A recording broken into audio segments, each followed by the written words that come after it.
about 3 hours. Great, I think I can do that. So as Pat mentioned, my name is Brittany Cohill. I'm the Executive Director of Mandarin Museum and Historical Society. I've been there about 1 year and 8 months, but I've been in the museum industry for about 8 years, and I'm also a history professor at Jacksonville University, and so I do that part-time, and then museum director full-time. And I just love it. You know, I get to do what I love every single day, which is great, but also a problem because, especially because I live right around the corner from the museum, like, oh, let me just pop over there, and then that turns into, you know, like 3 hours on my day off, you know. So anyway, thank you all for being here, and I'm going to talk to you about the Mapleleaf shipwreck, and then also just a little bit about our museum in general at the end, and then invite you to some exciting programs that we have upcoming. Who has been to Mandarin Museum before? Okay. Who has been in the last year or so? Okay, so the great majority of you need to pay us a visit. So Mandarin Museum and Historical Society was founded in 1989, and we've been in our current location since the early 2000s, and we have a partnership with the city of Jacksonville where we breathe life into their very first history park in their park system, which is Walter Jones Historical Park, which is 10 acres on the St. Johns River. And so we interpret the historic buildings that are there, and then we also are charged with running the museum and providing tours and programming. And as Pat mentioned, we just finished a renovation and expansion project that took a few years, and I had the wonderful opportunity to come on board once it was time to take all of the content that they had devised and all the research and then go through it and then put it into exhibit form, which is what I really love to do. One of those exhibits was the Mapleleaf shipwreck, which is on display in our brand new gallery that we've added on to the museum. And this exhibit is made possible through a partnership with the Florida Department of State. All of the artifacts on display are from the state archives through a long-term loan. And then also made possible by Dr. Keith Holland, who is the lead diver and who founded the group that discovered the location and then excavated the site. And he is a very dear friend of the museum. So the Mapleleaf shipwreck. This is the current exhibit. It's been on display in other forms over the years. But let's dive right in. I'm going to talk a little bit about the artifacts, also the history of the Mapleleaf itself, and then the men who you see pictured are those who were affiliated in some way with the Mapleleaf. Now, unfortunately, we don't have a lot of good images of the Mapleleaf. We have this sketch, and I don't know if you can read that, but it says wrecks of, well, I don't know if I can read it. Transport steamers. Thank you. Oh my goodness. Transport steamers, Mapleleaf, and the General Hunter, St. Johns River, Florida, sunk by torpedoes. Now, not the torpedoes that you are thinking that are launched through the water. Think of them, we would call them today mines, like underwater mines, but they called them torpedoes then.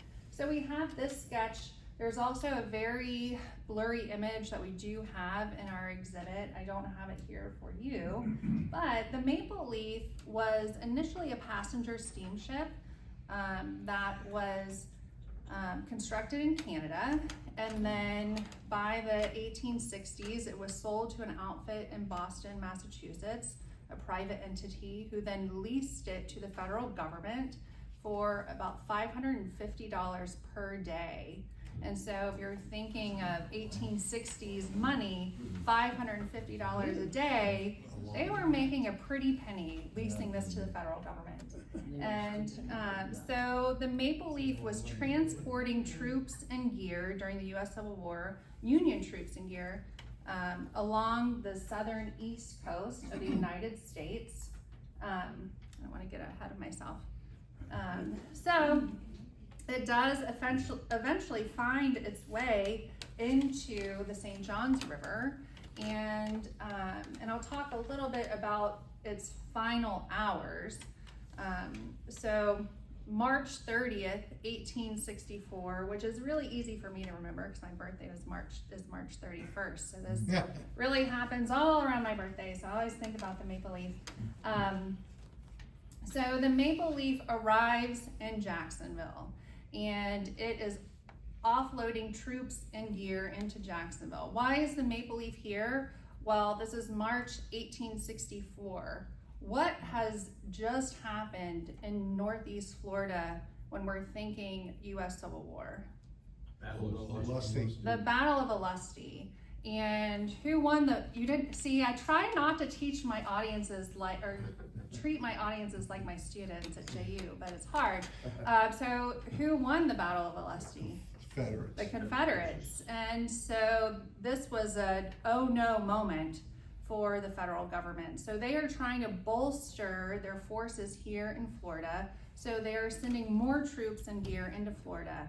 Well, the Union Army is trying to cut off supply lines to the Confederates coming out of Florida.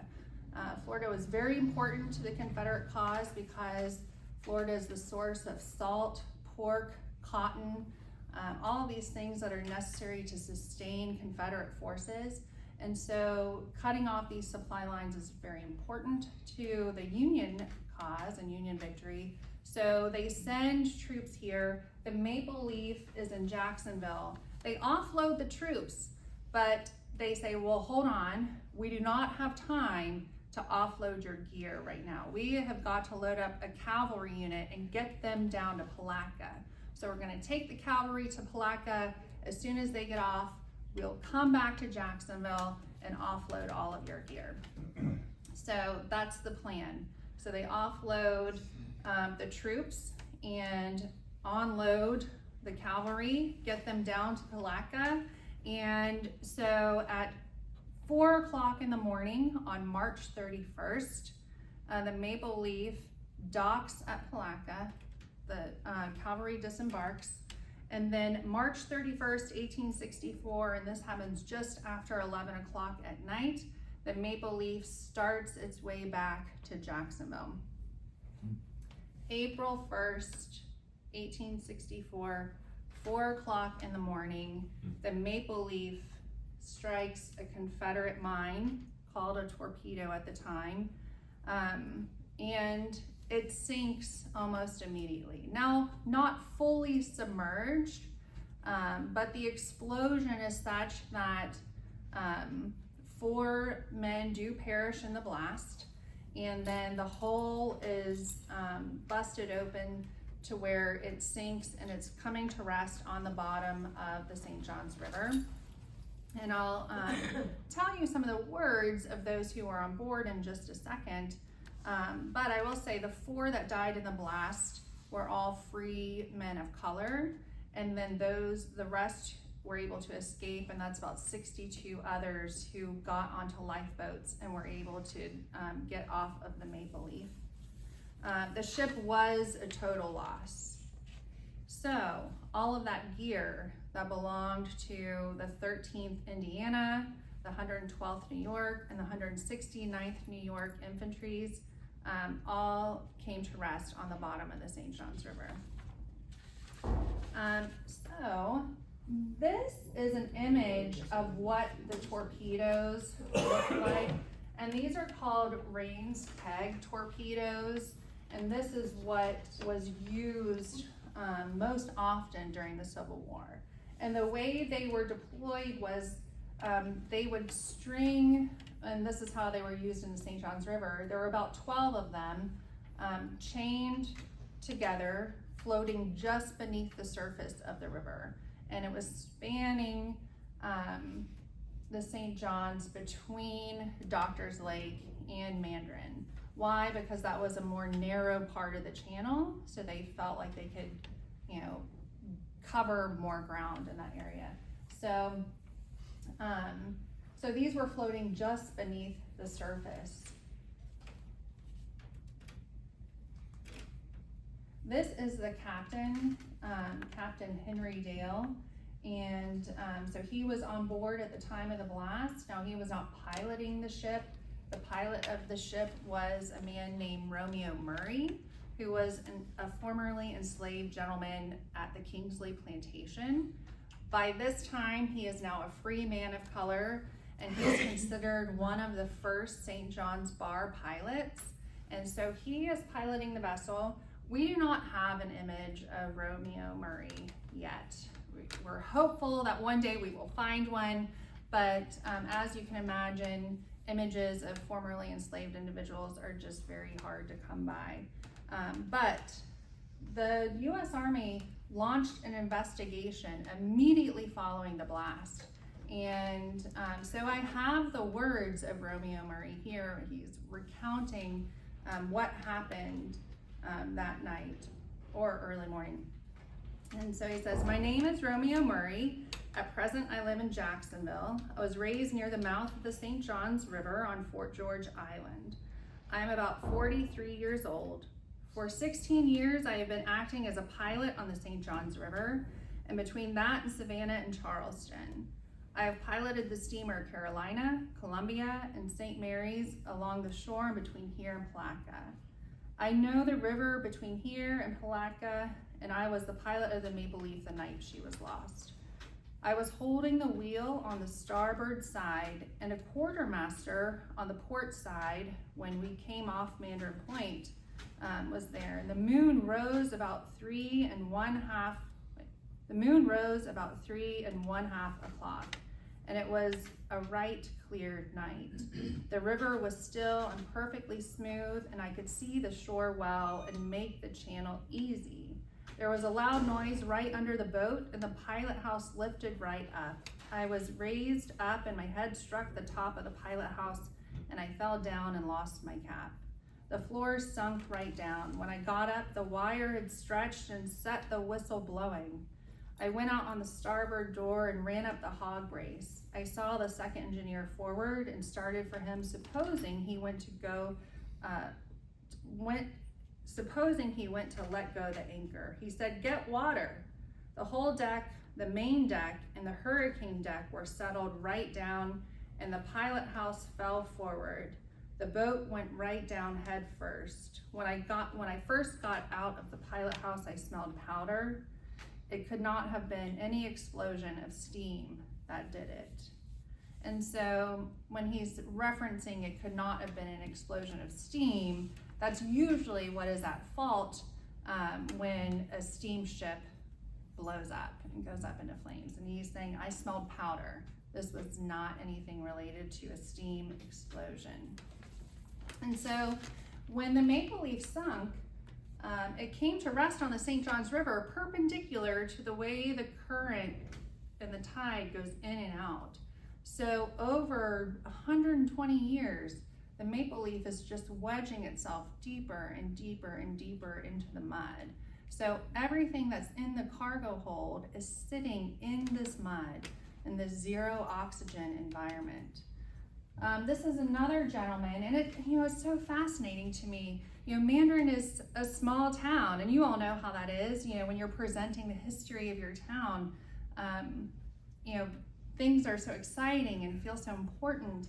And then when you really start digging, you think, wow, we are a small town, but our history is relevant at the national, the state, the regional, the international level. It's just so remarkable. And I know you guys find things like that all the time, and as we do as well. And so this is Lieutenant George T. Garrison, and he was a lieutenant in the 55th Massachusetts Infantry, which was a U.S. colored troop infantry. Now, U.S. colored troop infantries had white officers, though, so the officers would not have been black.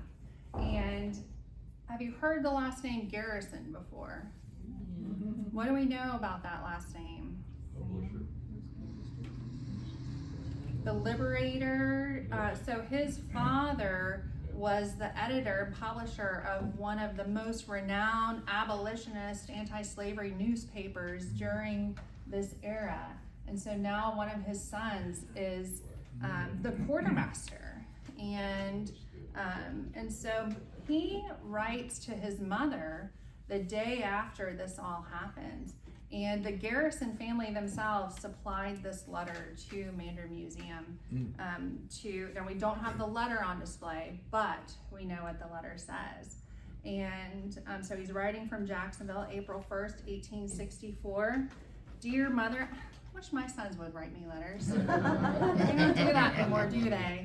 Dear mother, I was delighted the other day by receiving a letter from you in your own familiar handwriting, and the next day I sat down and wrote you a long letter of 8 pages. 8 pages.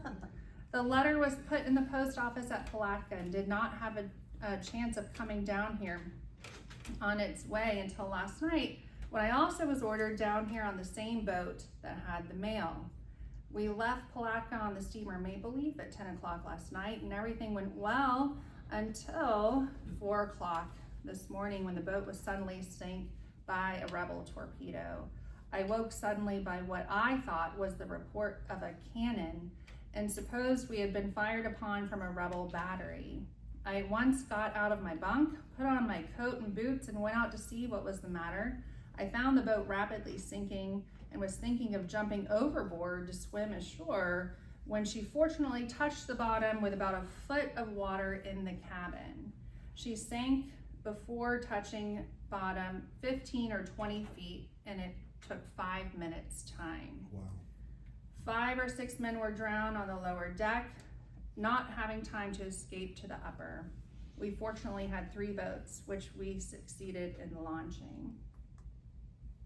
Now this gentleman, as I was reading more and more about this history, this man provided so much insight, and he was the chaplain of the 112th New York Infantry, and his name is William Lyman Hyde, and he wrote extensively from the field, letters home to his wife, letters to newspaper editors, his own journal and diary, letters to families, and he was the chaplain, so he spent a lot of time with the men, especially the sick and the dying. It was his duty to write to their families to keep them informed of the status of their loved ones. And so his papers have been published in an edited collection and are available. And so I got them in Kindle form. And so I was reading through his letters, and he talked so much about the men who lost their gear on the Mapleleaf. So much wonderful insight. And 2 of those men, this is Colonel Jeremiah Drake. Don't tell my husband. Oh wait, we're videoing. Can we edit this out? No, that's fine. I absolutely fell in love with Colonel Jeremiah Drake. He was, I did it. I couldn't help it. He was the commander of the 112th New York Volunteers, and the chaplain said this of Colonel Drake: his military ability was very uncommon, and the excitement of the field always brought out his highest qualities of coolness, courage, and judgment. He had shown the most desperate valor. At every part of the line, when there was the least wavering in this charge, he was present, waving his sword and cheering his men on. And so if he ever sensed that his men were scared or hesitant, he would find the tallest point and get up there and start waving his sword to literally rally the troops. Unfortunately, this happened at Cold Harbor. Cold Harbor is one of the battles that these men ended up at after they lost everything on the Mapleleaf. And at Cold Harbor, he's doing that. He's rallying the troops, not knowing that a contingent of Confederates had flanked them, and he was shot through the side of the abdomen. But he didn't die instantly, and so the chaplain writes about his exchanges with Colonel Drake in his last hours and some of his last words, and he was just beloved by all the men, and I cried when he died. It was horrible. This gentleman over here is Second Lieutenant Charles A. Kimberly. He was severely wounded at the Battle of Chaffin's Farm, and this was in September of 1864. He was advancing toward the enemy line when he was struck in the shoulder. It's described as a glancing blow from a shell, and so he goes down and begins to crawl across the battlefield. When he does this, he's shot through the foot, but he keeps crawling, and he's eventually able to get close enough to his own line that the men are able to pick him up and carry him to safety.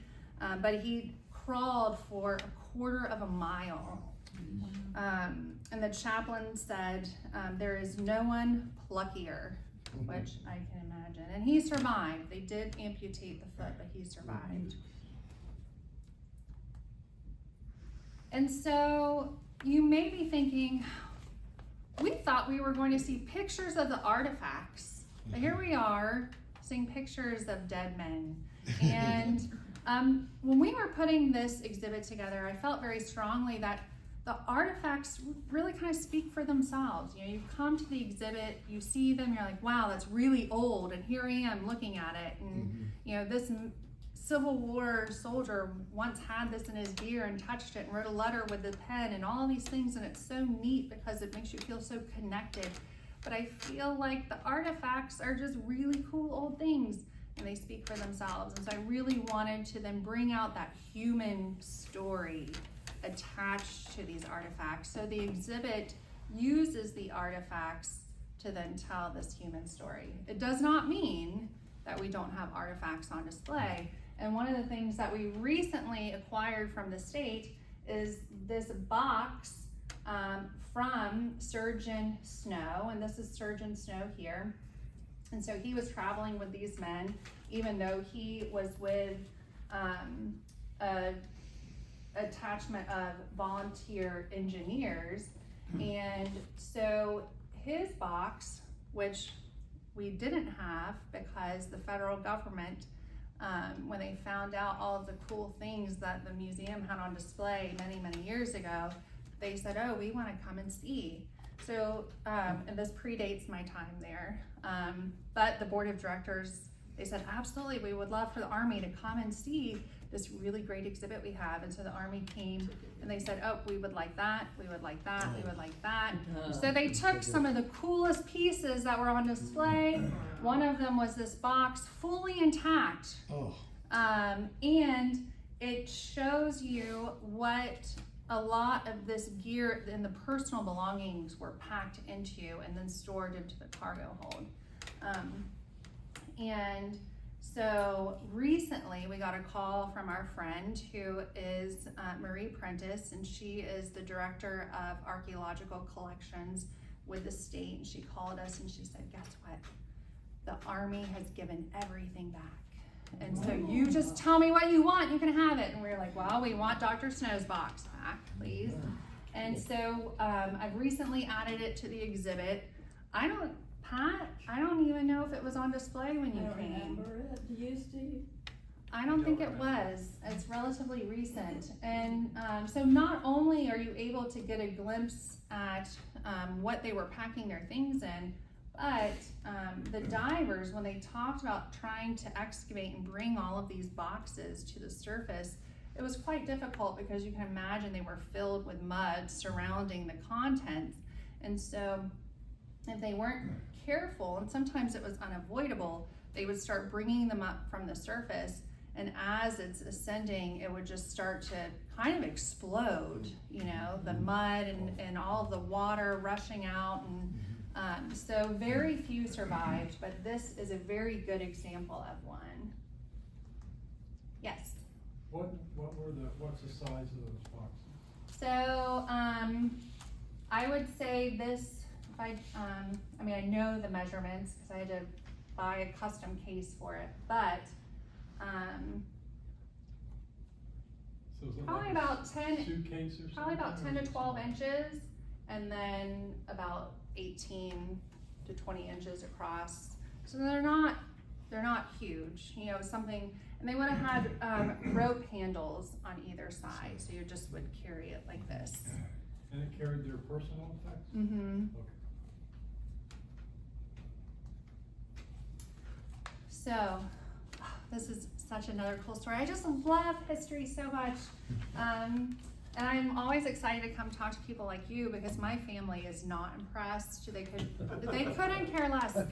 My husband, my oldest son, they're math, like math science, like is not their thing. But Second Lieutenant William H. Potter, he was with the 112th New York Infantry. And one of the things when I started at the museum that the state had just offered us, actually right before I started, they had a presentation sword that was given to him by his men as a token of their esteem. And it is inscribed, let me see. Oh, look, I did have it here. It is inscribed, presented to Lieutenant William H. Potter, 112th New York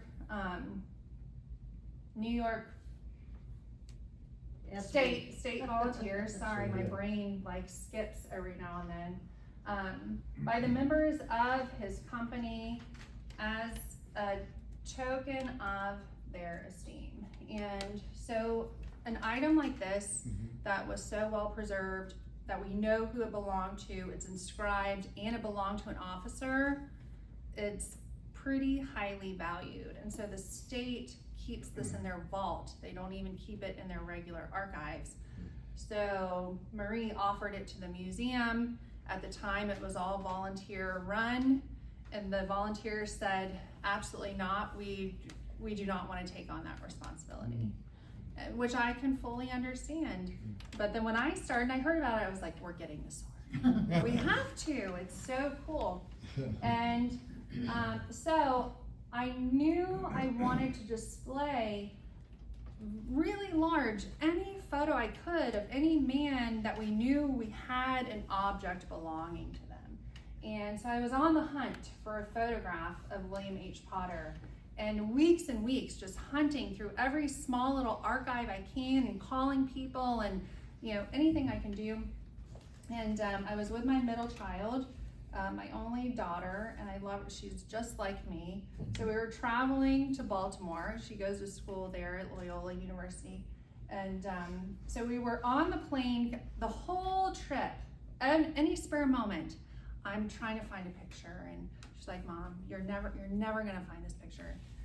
That is the quickest way to understand that I'm going to do something, is tell me I can't do it and I'm gonna do it. So I kept looking, and it was almost like a Hail Mary pass. I stumbled upon that edited collection of the chaplain's papers, and I bought the Kindle version, and we're getting on the plane, and I download the book. She's sitting in the row behind me. I'm not reading the book. I am just flipping through furiously, looking at all of the pictures. And I had become so impatient. And there it is, William H. Potter. And I jumped up in my seat, and I turned around and I said, ha! And, she didn't find it funny. But the problem is the book said, unless otherwise stated, the photos in this book belong to the author. So when you're creating an exhibit, a lot of the photographs come from Library of Congress, and there's no copyright issues there, but I couldn't just put this on display. So I called the publisher and I said, you have to put me in touch with the person who published this book. And he called me the next morning, 9 a.m., and I explained everything to him. And he said, absolutely, I will send you a high resolution copy of the photograph, but also I live in Washington, D.C., and I'm going to the National Archives next week. I will look up his full service and pension record, and I will mail it to you. And he did, like all 40 pages of it in the mail. And so it was really wonderful, because just on Ancestry, you can see just the basics of a military record. So I knew he had been honorably discharged.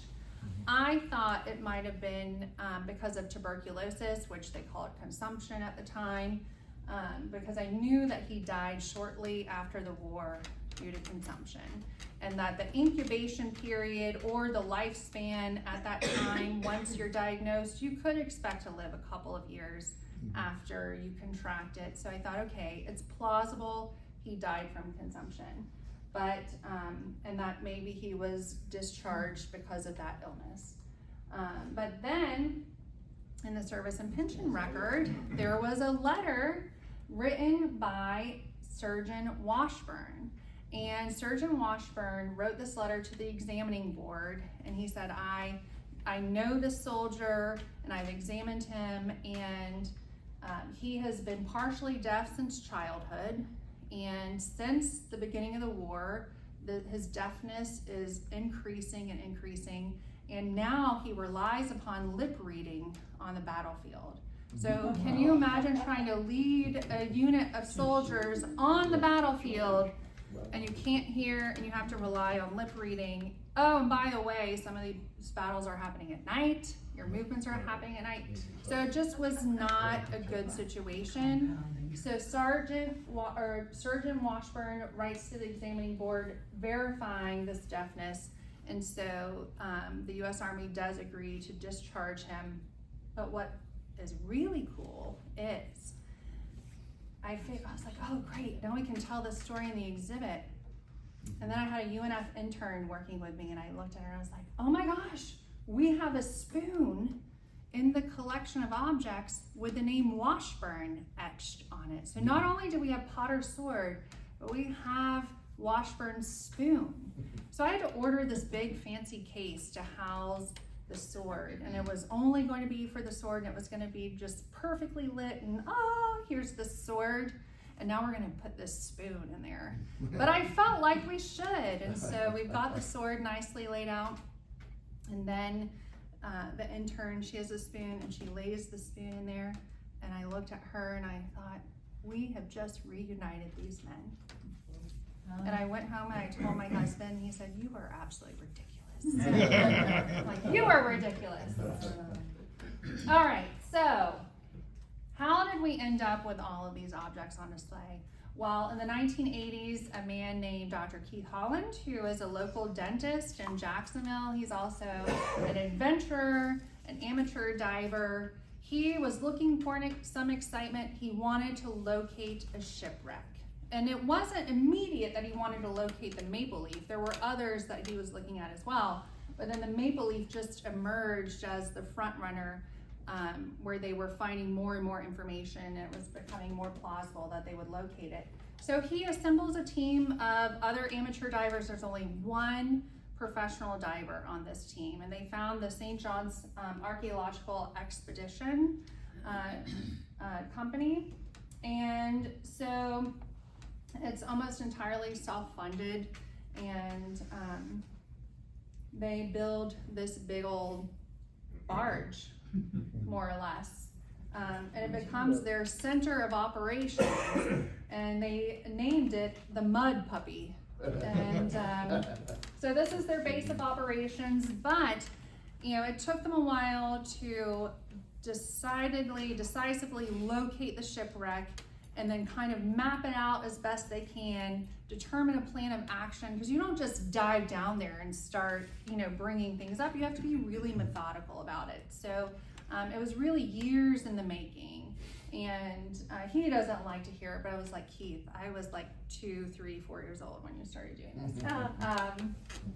And so he had to sue the federal government for rights to dive it. And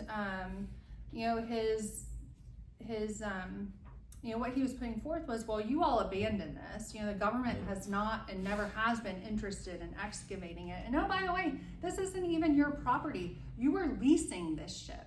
So you didn't even own this ship. So he had several really good arguments. And but he tells the story when the lawyer files the lawsuit on his behalf and then gives him the paperwork. And it says, Keith V. Holland versus the United States of America. And he's like, do we have to sue all the states? Can't we just sue one of them? No, but they filed suit, they won, and then they were in negotiations with the state and federal governments. So their team was able to keep the bulk of whatever they brought back up to the surface. I think the federal government got 20% of what they brought up, and then the state got a percentage of whatever the federal government took from the excavation. And so 80% of this was going to belong to Keith and his team.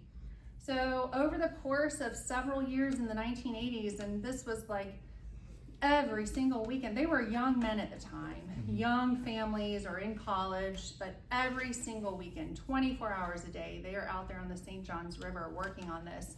There was one time in particular where there was like a 10-day stretch where they were bringing up the bulk of the objects, but they brought up about 3,000 objects, which represents just 1% of what was down there in the cargo hold. So the bulk of the wreckage and the cargo is still at the bottom of the St. Johns River. But what they were finding when they were bringing everything up, this is some photographs of them, and I mean, look at this. This is the 1980s. Surely there would be less tubes and cords and all of that in 2024. But they were bringing things up and just were astonished at how well preserved these items were. Well, it was because it was encapsulated in all of that mud and that zero oxygen environment. Some of the things that were coming up were in pristine condition. It was just unbelievable. Here's another image. So they had their barge, but then they had other boats that they were using as well while they were out there. The way they had this set up was they could communicate with the divers that were down there, and it was a dark water dive. They could not see anything. And so they're going down there, straight down, feeling around for whatever they can find, sticking it in their bag. So they really don't know what they're bringing up till they get to the surface, and then they're able to examine it. Some things, like this piece of the bow, was becoming dislodged from the wreckage, and they knew it was just a matter of time before this was going to fully detach and then float away and be lost forever. So they did make the decision, which it was their policy not to start taking the ship apart and bringing it up, just the contents, but they knew that this was going to be lost momentarily, so they did fully detach it. And it's quite heavy, I would say a couple of 100 pounds. But of course it just floated right to the surface. Then it got a bit harder taking it out of the water. But this was another item that the state had offered to Mandarin Museum before I was there. And I almost said before I come on board, if you come to the museum and you're in the gallery with me, I just start using all of these maritime metaphors and terms, and you will too. You'll think, oh my gosh, before I came on board, did not mean to say that. But the state offered them this piece of the ship, and they said, we would have no idea what to do with this. We don't want to be entrusted with that. And then I came on scene, I was like, we've got to get the bell of the ship. And so if you're wondering what that looks like, this is a National Historic Landmark. And I think it's just one of 4 shipwrecks that are designated a National Historic Landmark. And this is property of the state of Florida. Why? Because when they were excavating this, Keith realized this is a monumental task. Taking care of these objects, processing them, long-term storage, and they did not want them to end up in random collections and on eBay, and they wanted to keep the full collection intact. So Keith and the team gave all of their rights to the state to the objects. So now the state has all of them, including the bow. And so I was like, yeah, we're gonna get it. So I went to the U-Haul place right down the street from the museum. I rented a packing truck. The UNF intern and I hopped in the packing truck early one morning. We drove west on I-10. We backed that thing. I backed that thing up. My husband doesn't believe me. I backed the moving truck up into the archives, and they just wheeled this bad boy out and put it right in the back of the truck, and I just signed my name on the dotted line, and off we went. And I chuckled the whole way home. I'm like, people probably think we got an old TV and couch in the back here. No, we got a National Historic Landmark. So now this is hanging on the wall in the exhibit, and it's so cool. Is that wood or metal? It is wood. And so here is Keith Holland, and then this is, I think is Larry Tipping, but I might be wrong. But this gives you an idea. You see this bin and it's filled with water. And so artifacts that have been submerged, and especially for that long, you can't just pull them up and then let them dry out. You have to keep them fully submerged before you are going to devote the time to actually processing them and conserving them. So everything they brought up had to remain fully submerged for a period of time. So speaking of artifacts, these are some of the things that we have on display currently.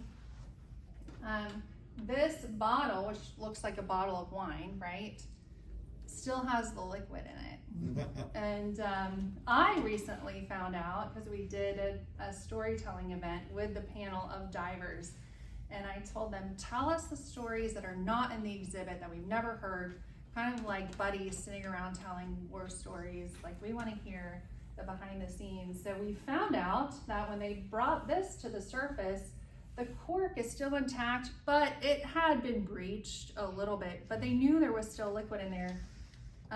They were like, well, let's take a swig. Let's see how this tastes. And they did. Oh. And it was disgusting. As you can imagine, it did not age well. So any winemakers in the audience, do not put it at the bottom of the St. Johns River. So that still has the liquid in it.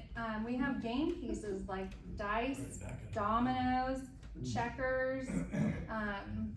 We have a fife from what would have been a drum and fife.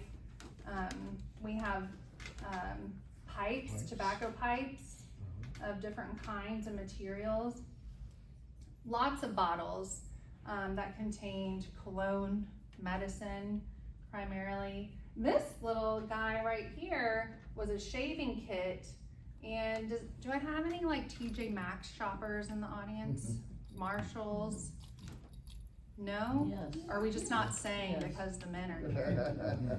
Doesn't this look like when you're checking out at TJ Maxx and they have all the little things that they want you to like impulse buy? That looks like one of the things that you would pick up. To me, I'm like, wow, this is incredible. A shoe.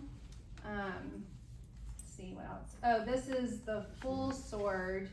And so the scabbard, the blade, and the handle. They did send a replica wooden handle that is leather wrapped, what it would have looked like at the time. And the replica would have allowed us to put the sword fully back together. But I have a policy, no props, original artifacts and objects only, because when the general public comes into a museum, sometimes if you're using too many props, it's hard for them to tell what is real and what is actually a historical artifact. So when you come into Mandarin Museum, any object on display is a historical artifact, no replicas or anything. Well, I should say, if there's a replica, it's very explicitly stated and only used because we don't have the original. Like the Harry Beecher Stowe big stained glass window has been destroyed. We have the original fragments, but we do have a replica on display so that you don't have to use your imagination to know what it looked like. But things like this, we would never use a replica. Yes? Well, what about the turpentine, or not the turpentine? Oh, see, now I shouldn't have said never. Yes. Not So turpentine, I meant the torpedo, yeah. that is a replica. Although when people come into the exhibit, if I happen to be there, I'll tell them, well, this is an original torpedo here on the wall, and we think it's not live. You know, it was hard to find an expert that could tell us definitively, so we think we're okay. And it's funny, people fall for this stuff, line and sinker. See here with the water metaphors. So yes, we do have a replica of a Rains keg torpedo in the exhibit. Oh, that's the last picture I have. So if you haven't been to the exhibit yet, you should come. If you come on the first Saturday of the month between 10 a.m. and noon, the dive team is in the gallery and they're hanging out in there, and you can chat with them. You can ask them anything about their dive. their experience. So 10 a.m. to noon, the first Saturday of each month. Meet the Mapleleaf Divers is going on in the gallery, and it's so cool. They're so fun to talk to. Is that just in October or November or all year long? All year long, every month, first Saturday, 10 to noon. So So this coming Saturday, 10 to noon, and it's free admission. You just come on in, make your way to Maple. It's conversational style, so you can drop in at 11. You know, you don't have to get there right at 10 o'clock, but they do leave at noon sharp. So that's really fun, and you can ask them all kinds of things. And also we have a television that plays on a loop, raw footage of the dive, so you can see them in action. And there's no admission fee or nothing like that? Admission to the museum is free, and then also the first Saturday of the month from 10 to 2. So the museum is open Wednesday through Saturday, 10 to 4. The first Saturday of the month is Meet the Divers. And then also the historic buildings that are on site are open 10 to 2. So when you're meandering through the park, which is such a lovely walk, between 10 and 2, you can just mosey on into any of the buildings. And we have docents inside that will talk to you about the history of the building and the people who live there. So first Saturdays at the museum, a lot of fun. I hope you got a donation jar, because that would be well worth the Yes, donation. so we have a donation jar at the front. And so, you know, you're always more than welcome to leave a donation. There is a book about the Mapleleaf, and it's a collection of essays it's based on the history of the ship and the men, also the artifacts, their methodology, and all these things published. And it is for sale in our shop at the museum. It's just hold that up, hold the show everyone. Have you read it cover to cover yet? Yes. Isn't it It just was a like couple it's years ago. so dense with information? Oh, yeah.